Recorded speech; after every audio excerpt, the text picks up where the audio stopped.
Trænerkommentar til kontingent på holdsport. Under kontingent finder kasserer og administrator nu menupunktet kontingent kommentarer. Her kan kassereren vælge, hvilke træner for hvilke hold, der skal kommentere spillerne i forbindelse med en kontingentudsendelse. Trykker næste.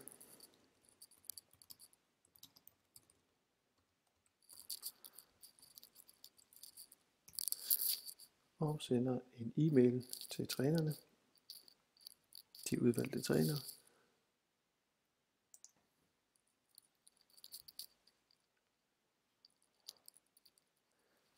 Træneren har nu modtaget en e-mail, hvor der står, at han i forbindelse med udsendelse af kontingent er blevet anmodet om at skrive kommentarer til de respektive hold.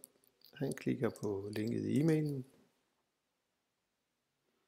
og kommer på sit hold med en pop-up, hvori han kan skrive kommentarer omkring de enkelte spillere.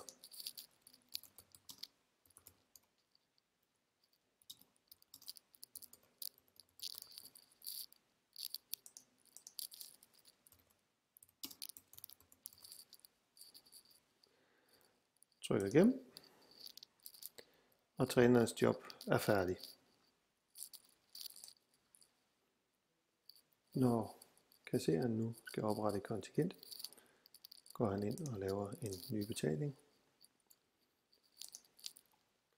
Vælger holdet, hvor han vil oprette på.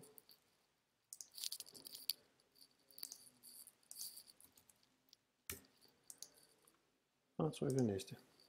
I dette tilfælde her står kommentarerne på de enkelte spillere fra de respektive trænere nu i bemærkninger under oprettelsen, og kassereren ved nu, at han skal fritage den ene spiller og give den anden spiller halv pris.